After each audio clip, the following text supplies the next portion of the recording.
Good evening. As a matter of fact, it's afternoon, and we are Sunday, just after the independence celebrations, and we're going to be on.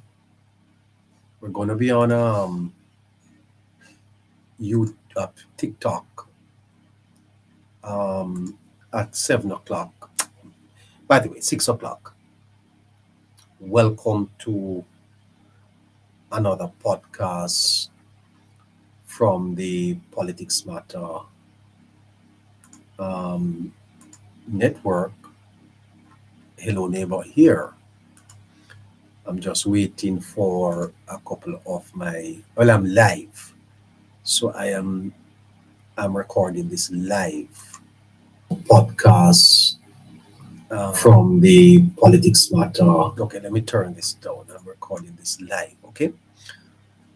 So I did say that I would use my independence to do a bit of reflection. And that man on my left, Mr. Patterson, PJ Patterson. I think that if we are really going to understand independence, we have to talk about Mr. Patterson, because this man here that is coming up on your screen now, Mr.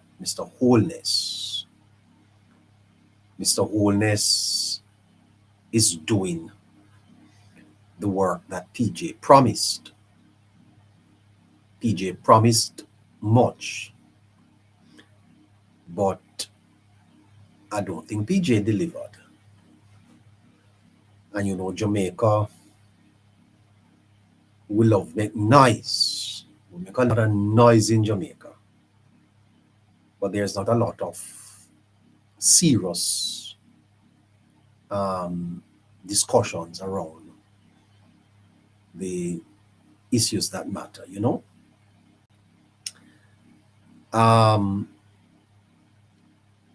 The fresh prince, and the weight of symbols. Jamaica, 64 years after independence. I hope you'll stay with me for next half hour or so. In politics, you see, symbols are powerful.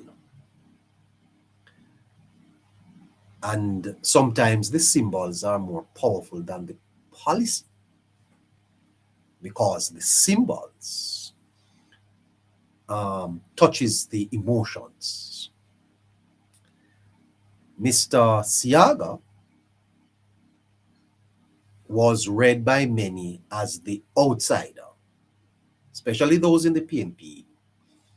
Mr. Siaga was an outsider, light-skinned, technocratic, tied to institutions. They call him the institution builder.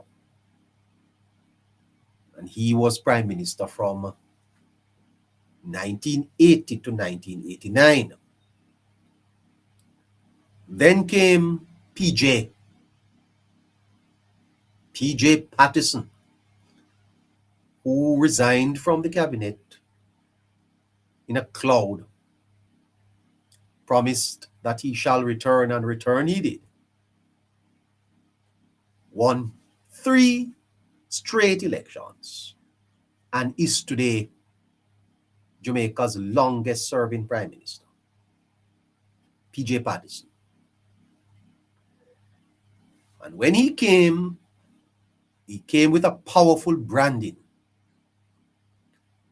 Deliberate, the fresh prince. Black man time. No. It is alleged, you see, that Mr. Patterson at a meeting said that if he came down off the platform and walked among the crowd, they could know the difference. Fascinating stuff. in a country that is 90% black, and where many people are still carrying the psychological scars of colonialism, the class hierarchy, that message did not just resonate. It was a powerful message, the black man time. I remember as a boy hearing about black man time. Oh, it liberated something in the psyche of the Jamaicans. Because for many, Mr. Patterson's rise felt like finally one of us. This is what the psychologists call recognition. The need to be seen, the need to be represented, the need to be affirmed by power. And when the face of the state starts to look like the majority, the people shift even before any material change happens. Jamaica was prepared to give Mr. Patterson a chance. Say what you want, for 3 consecutive elections, Patterson dominated the politics. But here lies the psychological trap. Here lies the trap. It is that representation is not the same as redistribution. The promise of liberation, not the same as redistribution. And this man that is coming up on your screen now is a largely underrated man, Wholeness. Mr. Wholeness is delivering what no other Jamaican prime minister has delivered. And I'll prove it to you. Maybe not in this broadcast, but in others to come. Let's go back to Mr. Patterson, though. Let's go back to Mr. Patterson. You see, when symbol becomes mistaken for the substance, we stop asking harder questions. Black man time now, that was heard by many as your time now. Economic time, ownership time, dignity time. It was Mr. Patterson who spoke about phone and enough man have car and enough man have more gal.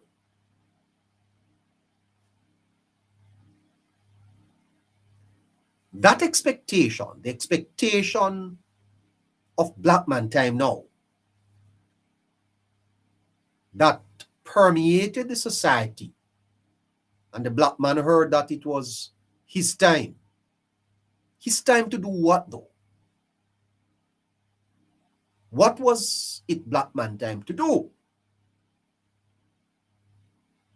That expectation was real, and it was human, because after 300 years of slavery and 30 years of post-colonial adjustment, people wanted to believe that the door had finally opened.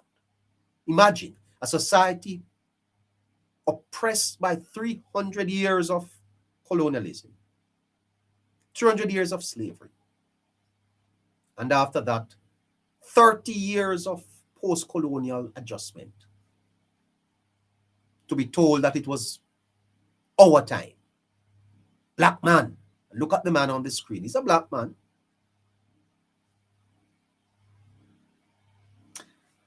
The critique that I am raising, you see, is a classical one in philosophy. And that is the danger of clientelism. Because when a leader comes in on the wave of identity and symbolism. The easiest way to maintain power is not through broad structural change, which is why I have to rate this man on the screen coming up now, this man here, Wholeness. He's a different type of leader, you know. And I'm going to show Jamaica why Wholeness is probably unmatched in terms of leadership in Jamaica. He's phenomenal. Because while others talk, Wholeness acts. When a leader comes on the wave of identity and symbolism, the easiest way to maintain power is through it's not through broad structural change, but through patronage jobs, contracts, favors, access, a network where loyalty to the party becomes the currency for survival. That is the practice or the type of politics that the PNP is good at practicing. The clientistic politics that rewards loyalty to party. Because if wealth and opportunity flow through party channels instead of through institutions, you don't get liberation. You get a new hierarchy with the same old problem. A few at the top, many at the bottom waiting for their turn. And that is what Patterson largely presided over. No wonder one of his own suggested that it was the greatest transfer of wealth from the poor to the rich that occurred in Jamaica since slavery. Listen to Mr. Patterson as he exited the political stage. Bar of history against poverty and need, the case of my country for a better life and freedom in our land. That declaration of faith aroused in me a passion to serve and to recognize that as a people, we cannot stand on the side of indifference, oblivious of what separates right and wrong, good and evil, cruelty and compassion. For indifference is an end in itself from which no nation can hope to fulfill its tryst with destiny. I expect, Mr. Speaker, that the years I have spent in the service of this nation will one day be dispassionately and objectively analyzed. And whatever the final judgment upon my legacy, whatever the verdict of history. Mr. Patterson is still alive. We've just celebrated 64 years of independence. We need to talk about his legacy. What impact did Patterson have on Jamaica? He is the longest serving prime minister. The phrase, you see, the greatest transfer of wealth from the poor to the rich to have occurred under a black man points to a deeper question. And the question is, did the structure change? Or did the faces at the top of the structure change? Did Patterson change the structure? Or did he change the faces at the top? Because how could Mr. Thwaites have said that the greatest transfer of wealth from the poor to the rich have occurred under a black prime minister? That is the question Fanon, I think Fanon asks in the Wretched of the Earth, in his book, The Wretched of the Earth, where he warned that political independence without economic independence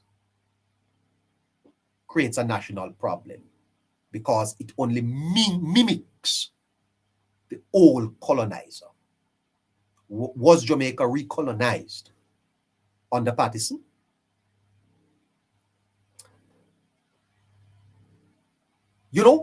Hope is heavy, And when a symbol promises liberation, the symbol of blackness, when a symbol promises liberation and the material conditions don't shift for the majority, it creates a specific kind of disillusionment. Not just that politicians lied, but even when it was our time, nothing changed. You ever wonder why Jamaicans are turned off from politics? You ever wonder why Jamaicans are refusing to vote? Disillusionment is because black man time promises us liberation and we were still bound. Again, I will say, this is why this man here on your screen now, coming up, this man requires and should be supported, because I tell you, he is delivering for the black man in Jamaica.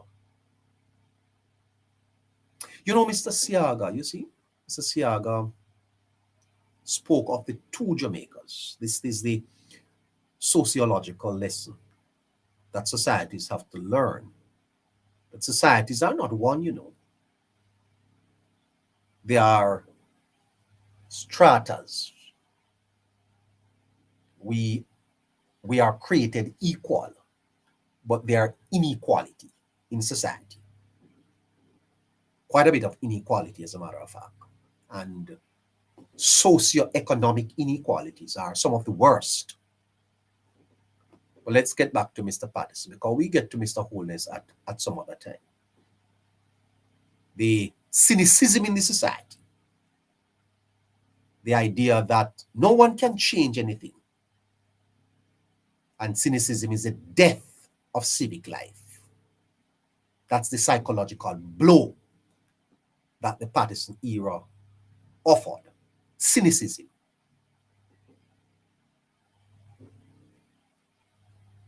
And so Jamaica at 64 should learn some important lessons. Firstly, is that we need to separate symbol from policy. We can celebrate representation and still demand result. Clapping for the face is not the same as auditing the budget. We need to separate symbol from policy.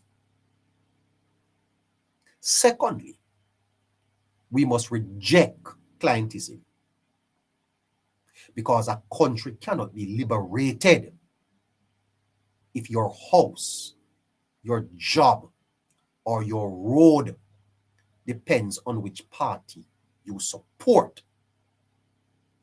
The politics of who gets what, when, and how cannot take us far. Institutions must outlive personalities.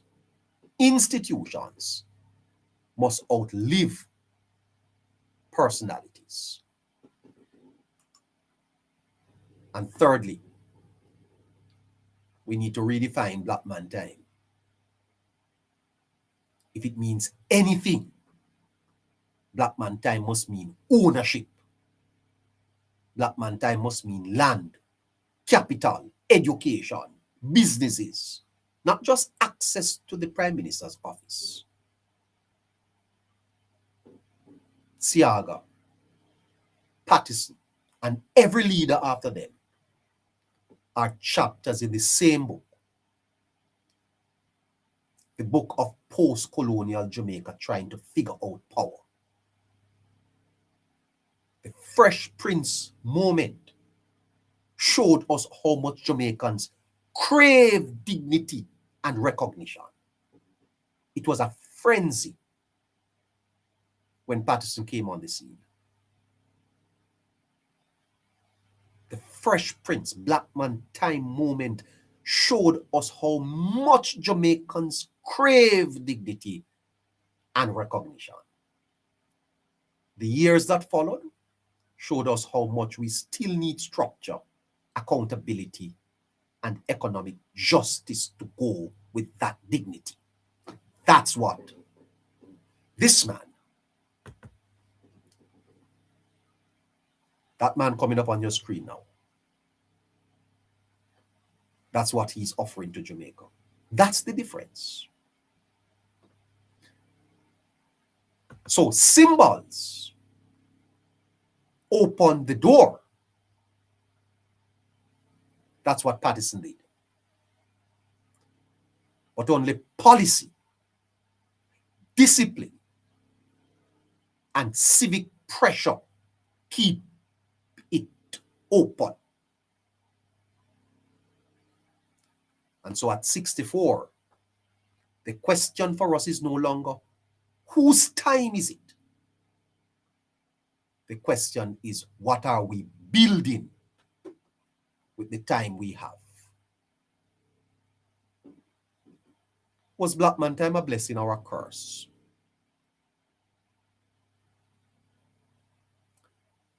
Patterson gave us representation. But did he give us liberation? Am I wrong? Tell me where I miss in the comments.